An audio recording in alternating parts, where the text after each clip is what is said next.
খালেদা জিয়ার দাফন সম্পন্ন। লাখ লাখ মানুষের অংশগ্রহণে খালেদা জিয়ার জানাজা অনুষ্ঠিত।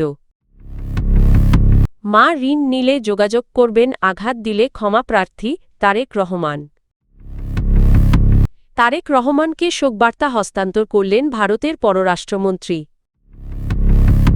খালেদা জিয়াকে শ্রদ্ধা জানাতে ঢাকায় পাকিস্তানের স্পিকার। লাখো মানুষের অংশগ্রহণে জানাজা শেষে বিএনপির চেয়ারপারসন ও সাবেক প্রধানমন্ত্রী বেগম খালেদা জিয়াকে জিয়া উদ্যানে দাফন করা হয়েছে। রাষ্ট্রীয় মর্যাদায় দাফনের আনুষ্ঠানিকতা শেষে তাঁর স্মরণে ১ মিনিটের নীরবতা পালন ও শ্রদ্ধা নিবেদন করা হয়। বুধবার ৩১শে ডিসেম্বর বিকেল ৪:৩০টার দিকে আইনশৃঙ্খলা রক্ষাকারী বাহিনীর কড়া নিরাপত্তায় জাতীয় পতাকায় মোড়ানো মরদেহবাহী গাড়িতে করে সংসদ ভবন এলাকা থেকে জিয়া উদ্যানে নেওয়া হয় খালেদা জিয়ার মরদেহ। পরে সাবেক রাষ্ট্রপতি ও তার স্বামী শহীদ জিয়াউর রহমানের সমাধির পাশে তাকে সমাহিত করা হয়। দাফনকালে উপস্থিত ছিলেন বিএনপির ভারপ্রাপ্ত চেয়ারম্যান তারেক রহমান ও তার স্ত্রী জুবাইদা রহমান, কন্যা জাইমা রহমান, পরিবারের অন্যান্য সদস্য, বিএনপির শীর্ষ নেতারা এবং বিভিন্ন রাজনৈতিক দলের প্রতিনিধিরা। এর আগে মানিক মিয়া অ্যাভিনিউতে বেলা ৩টা ৩ মিনিটে খালেদা জিয়ার জানাজা শুরু হয়ে ৩টা ৫ মিনিটে শেষ হয়। জানাজায় অংশ নিতে রাজধানীসহ দেশের বিভিন্ন স্থান থেকে মানুষের ঢল নামে। জানাজার সময় আশপাশের সড়কগুলো জনসমুদ্রে পরিণত হয়। বেগম খালেদা জিয়ার বিদায়ে দেশজুড়ে নেমে আসে গভীর শোকের আবহ। লাখো মানুষের অংশগ্রহণে বিএনপির চেয়ারপারসন ও সাবেক প্রধানমন্ত্রী বেগম খালেদা জিয়ার নামাজে জানাজা অনুষ্ঠিত হয়েছে।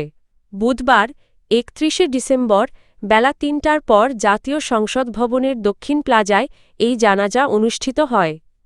জানাজায় ইমামতি করেন জাতীয় মসজিদ বায়তুল মোকাররমের খতিব মুফতি মো. আব্দুল মালেক। জানাজার আগে উপস্থিত জনতার কাছে মায়ের জন্য দোয়া কামনা করেন তার ছেলে বিএনপির ভারপ্রাপ্ত চেয়ারম্যান তারেক রহমান। তিনি বলেন, দোয়া করবেন আল্লাহ তাআলা যেন ওনাকে বেহেশত নসিব করেন। বুধবার দুপুর ১২টার একটু পর জাতীয় পতাকায় মোড়ানো কফিনবাহী গাড়ি সংসদ ভবনের দক্ষিণ প্লাজায় পৌঁছায়। এর আগে সকাল ১১টার দিকে গুলশান অ্যাভিনিউয়ের ১৯৬ নম্বর বাসা থেকে মরদেহ বহনকারী অ্যাম্বুলেন্স যাত্রা শুরু করে।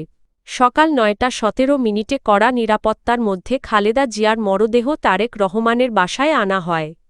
জানাজাকে কেন্দ্র করে মানিক মিয়া অ্যাভিনিউ, বিজয় সরণি, খামার বাড়িকার ১, বাজার ফার্মগেট, শাহবাগ ও মোহাম্মদপুর সহ আশপাশের এলাকা জনসমুদ্রে পরিণত হয়।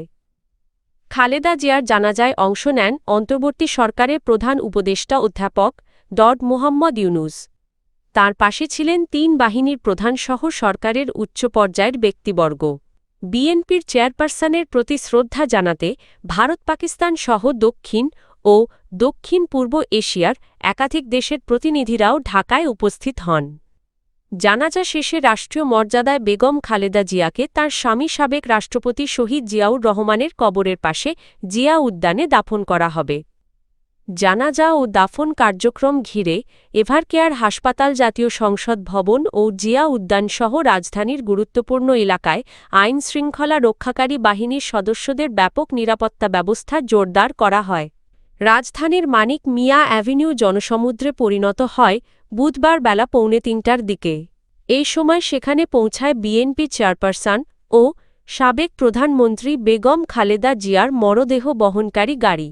জাতীয় পতাকায় মোড়ানো কফিনটি গাড়ি থেকে নামিয়ে জানাজাস্থলের অস্থায়ী মঞ্চে রাখা হয়। জানাজাস্থলের সামনের সারিতে উপস্থিত ছিলেন তার ছেলে ও বিএনপির ভারপ্রাপ্ত চেয়ারম্যান তারেক রহমান, অন্তর্বর্তী সরকারের প্রধান উপদেষ্টা অধ্যাপক মোহাম্মদ ইউনূস সহ সরকার ও বিভিন্ন রাজনৈতিক দলের শীর্ষ নেতারা। জানাজা শুরুর আগে বেগম খালেদা জিয়ার জীবন ও রাজনৈতিক সংগ্রাম নিয়ে সংক্ষিপ্ত বক্তব্য দেন বিএনপির স্থায়ী কমিটির সদস্য নজরুল ইসলাম খান। তিনি বলেন, খালেদা জিয়া ছিলেন আপোষহীন নেতৃত্বের প্রতীক। তিনি ১৯৮২ সালে রাজনীতিতে যোগ দিয়ে দীর্ঘ ৪১ বছর বিএনপির শীর্ষ নেতৃত্বে ছিলেন। স্বৈরশাসক এরশাদের বিরুদ্ধে আন্দোলনে নেতৃত্ব দিয়ে ১৯৯১ সালে তিনি অবাধ ও সুষ্ঠু নির্বাচনের মাধ্যমে রাষ্ট্র ক্ষমতায় আসেন এবং ৩ বার প্রধানমন্ত্রী নির্বাচিত হন। নজরুল ইসলাম খান আরও বলেন, খালেদা জিয়াকে জীবনের শেষ পর্যন্ত কেউ আপসে বাধ্য করতে পারেনি। তিনি সবসময় জনগণের পাশে থেকেছেন এবং দেশ ও সার্বভৌমত্বের প্রশ্নে ছিলেন দৃঢ়। এরপর জানাজায় উপস্থিত লাখো মানুষের উদ্দেশ্যে বক্তব্য দেন তারেক রহমান। তিনি বলেন, তার মা জীবিত অবস্থায় যদি কারও কোনো পাওনা থেকে থাকে তা পরিশোধের দায়িত্ব তিনি নেবেন। একই সঙ্গে মরহুমার কোনো কথায় বা আচরণে কেউ কষ্ট পেয়ে থাকলে তিনি ক্ষমা প্রার্থনা করেন এবং সবার কাছে মায়ের জন্য দোয়া চান। বিকেল ৩টার দিকে বেগম খালেদা জিয়ার জানাজা অনুষ্ঠিত হয়। জানাজায় ইমামতি করেন জাতীয় মসজিদ বায়তুল মোকাররমের খতিব মুফতি মোহাম্মদ আব্দুল মালেক। জানাজা শেষে মরদেহ বহনকারী গাড়ি জিয়া উদ্যানের দিকে রওনা হয়। সেখানে তার স্বামী শহীদ রাষ্ট্রপতি জিয়াউর রহমানের কবরের পাশে রাষ্ট্রীয় মর্যাদায় তাকে দাফন করা হবে। সাবেক প্রধানমন্ত্রী ও বিএনপির চেয়ারপারসন বেগম খালেদা জিয়ার মৃত্যুতে গভীর শ্রদ্ধা ও শোক জানিয়েছে প্রতিবেশী রাষ্ট্র ভারত।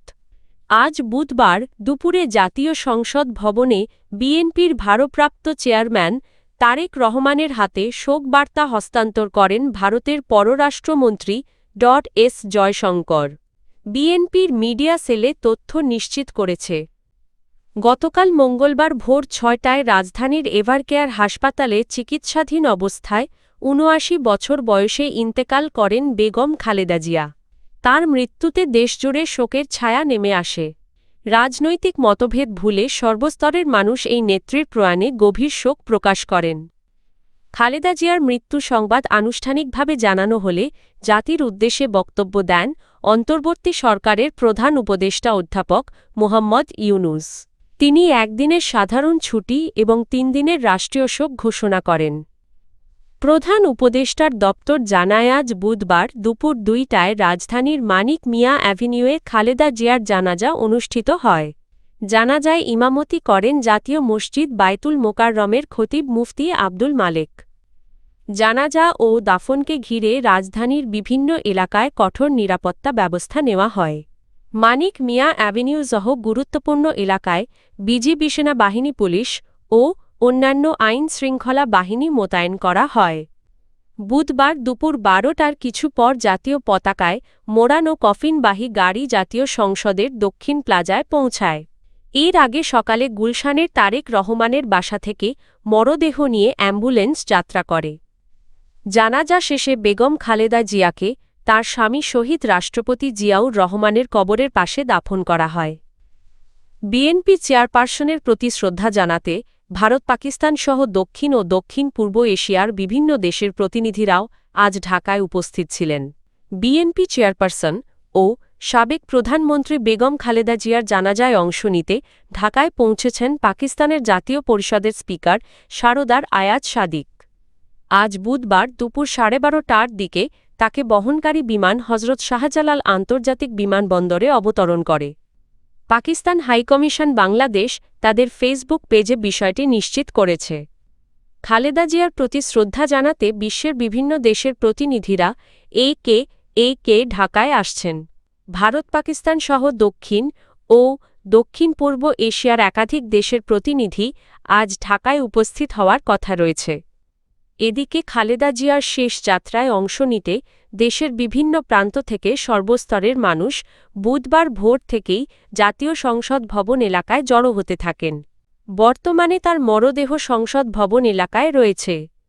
গতকাল মঙ্গলবার ভোর ৬টায় রাজধানীর এভারকেয়ার হাসপাতালে চিকিৎসাধীন অবস্থায় ৮০ বছর বয়সে ইন্তেকাল করেন সাবেক প্রধানমন্ত্রী বেগম খালেদা জিয়া।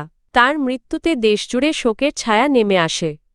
সরকার খালেদা জিয়ার মৃত্যুতে ৩১শে ডিসেম্বর থেকে ২রা জানুয়ারি পর্যন্ত ৩ দিনের রাষ্ট্রীয় শোক ঘোষণা করেছে। একই সঙ্গে আজ বুধবার সারা দেশে সাধারণ ছুটি ঘোষণা করা হয়েছে।